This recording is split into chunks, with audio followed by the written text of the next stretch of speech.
Kung mapapansin natin dun sa final naming letter of sentiments, attached of that, of course, ito yung mga pictures na may kinalaman dun sa, of course, si Maynard Ngo and First Lady Araneta Marcos. So, naniniwala ako na dapat imbestigahan ng ICI yung ganitong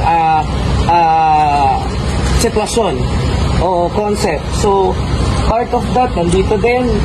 Ito yung galing sa, of course, sa mga credible natin media, na bilyonaryo, okay? Nandito po.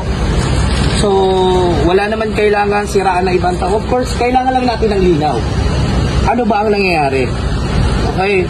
So, batay sa mga pictures na nakalagay dito, from Alex B hanggang dito sa C, kung mapapansin nyo, nandito lahat na may hindi naman ito yung, actually yung mga ebidensya, yung sinasabi, nasa internet na madali na siyang makita.